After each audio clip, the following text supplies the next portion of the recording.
di mana ubat dan juga penyembuh itu terdapat di dalam Al-Quran dan juga telah dihuraikan oleh Nabi Muhammad sallallahu alaihi wasallam. Allah SWT berfirman dalam ayat yang telah dibacakan tadi, wa nunazzilu minal qur'ani ma huwa shifaa'un wa rahmatul lil mu'minin. Dan kami telah turunkan yang di dalam Al-Quran, yang mana Al-Quran itu di dalamnya terdapat shifaa'un, penyembuh, dan yang kedua ialah warahmah, terdapat rahmat bagi orang-orang yang beriman kepada Allah Subhanahu wa taala. Justru itu dalam berdepan dengan situasi yang banyak berlaku pada hari ini, kadang-kadang kita memiliki harta yang banyak tapi hati kita susah.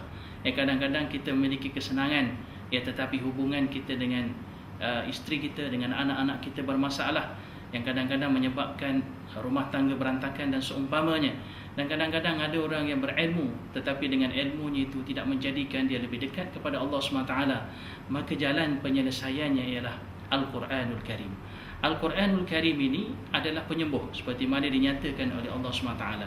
Penyembuh ini boleh jadi pertama penyembuh dari sudut akidah, kerana Al-Quran membetulkan akidah masyarakat Arab jahiliyah yang percaya kepada perkara-perkara syirik dan khurafat. Maka Allah Ta'ala turunkan Al-Quran, dan Quran ini dibacakan oleh Rasulullah SAW kepada sahabat, diamalkan dan dijadikan amalan harian hingga mereka dapat menyembuhkan penyakit akidah ini. Dan yang kedua, syifa ini adalah yang berpunca daripada gangguan-gangguan iblis dan syaitan, yang mana iblis dan syaitan ini boleh merosakkan manusia. Kerana tujuan iblis dan syaitan serta jin adalah mereka ini boleh mewujudkan hubungan yang renggang di antara orang yang paling rapat, iaitu suami isteri, hubungan yang paling rapat rakan taulan dan juga adik-beradik.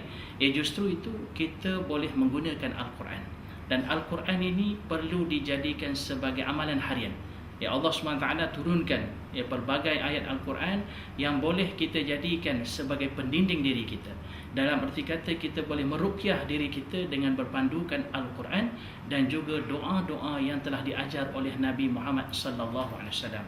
Pernah diriwayatkan, satu ketika ada satu kafilah yang pulang daripada berniaga dan mereka singgah berhampiran sebuah kampung, dan kebetulan mereka kehabisan bekalan makanan. Lalu salah seorang wakil masuk ke dalam kampung ini dan berjumpa dengan penduduk kampung untuk memohon bantuan, tetapi mereka tidak memberikan bantuan. Dan setelah mereka pulang ke perkemahan mereka mendapat makluman bahawa ketua penduduk kampung ini telah ditimpa sakit.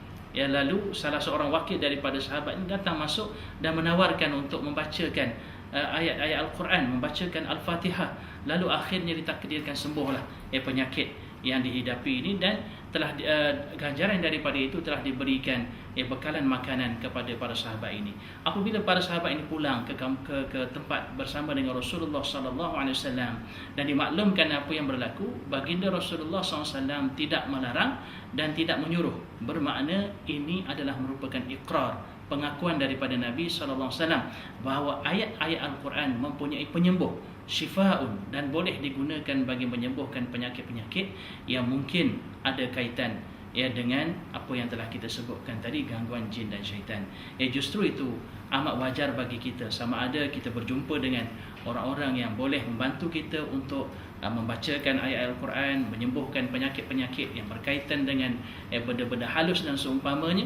Dan boleh juga sebenarnya kita meruqyah diri kita sendiri, kerana meruqyah diri sendiri itu adalah dalam arti kata mengamalkan zikir-zikir yang warid, yang datang daripada Al-Quran dan juga datang daripada Nabi Muhammad sallallahu alaihi wasallam. Jadi mudah-mudahan kita jadikan Al-Quran ini sebagai sumber untuk mendapatkan ketenangan diri kita dan juga untuk menyembuhkan penyakit-penyakit yang berkaitan dengan gangguan jin, iblis dan syaitan ini. Mudah-mudahan apa yang telah kita sebut ini boleh kita jadikan sebagai perkongsian ilmu untuk kita mendekatkan diri kita kepada Allah Subhanahu wa taala. Sekian, Assalamualaikum warahmatullahi wabarakatuh.